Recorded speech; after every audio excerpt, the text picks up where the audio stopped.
চলচ্চিত্র জগতে শোকের ছায়া। ৮৭ বছর বয়সে প্রয়াত অভিনেতা মনোজ কুমার। দেশপ্রেম নিয়ে একের পর এক ছবিতে অভিনয় করেছিলেন তিনি।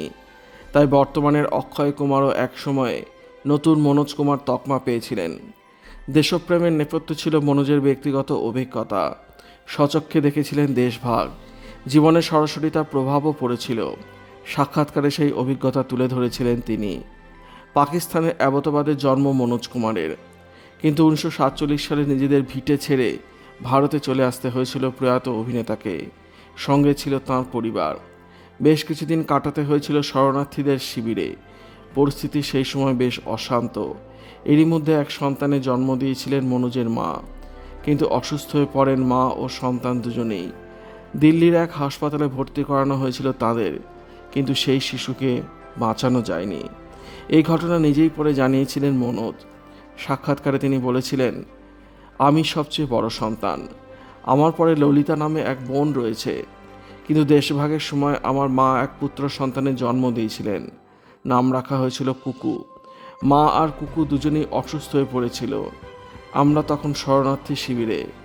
একদিকে তখন হিংসা চলছে, তারই মধ্যে হাসপাতালে ভর্তি করানো হয় মাকে।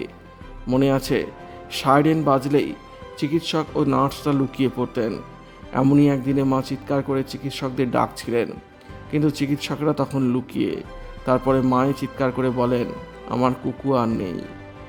এই ঘটনার পরে চিকিৎসকদের উপর বেজায় চটেছিলেন মনোজ। হাতে লাঠি নিয়ে হাসপাতালে চলে যান। কয়েকজন চিকিৎসককে নাকি লাঠি পেটাও করেছিলেন তিনি। মনোজের বাবা এসে পরিস্থিতি সামাল দিয়েছিলেন। পরের দিন 2 মাসে সেই শিশু শেষকৃত্য হয়েছিল। মনোজ বলেছিলেন, ওই 2 মাসের বাচ্চাকে যমুনা নদীতে ভাসিয়ে দিয়েছিলাম। ও ভেসে চলে যাচ্ছিল, আর আমার মনে হচ্ছিল যেন আমিই ডুবে যাচ্ছি। এই দিনই মনোজকে দিয়ে একটি প্রতিজ্ঞা করিয়ে নিয়েছিলেন তার বাবা। অভিনেতা বলেছিলেন, বাবার কাছে প্রতিজ্ঞা করেছিলাম আর কোনোদিন হিংসায় প্ররোচিত হব না। এরপরও বহুবার রাগ হয়েছে, কিন্তু বাবাকে করা প্রতিজ্ঞা মনে থেকে গিয়েছিল। মুম্বাইতে এসে নিজের স্থায়ী জায়গা তৈরি করে নিয়েছিলেন মনোজ। তবে দেশভাগের সময়ে শরণার্থী শিবিরে থাকার অভিজ্ঞতা সারা জীবন বয়ে বেরিয়েছিলেন তিনি। ছবিতেই তাই দেশের প্রতি তার প্রেম প্রকট হয়ে উঠত। পূরব পশ্চিম, রুটি কাপড়ার মাকান, ক্রান্তির মতো ছবিতে অভিনয় করায় তার নামের সঙ্গে জুড়ে গিয়েছিল দেশপ্রেমিকের পরিচয়। তাই তিনি ভারত কুমার উপাধিতে সম্মানিত হয়েছেন বারবার। ভিডিওটি ভালো লাগলে লাইক করবেন, শেয়ার করবেন, কমেন্ট করবেন, আর অবশ্যই চ্যানেলটি সাবস্ক্রাইব করবেন। ধন্যবাদ।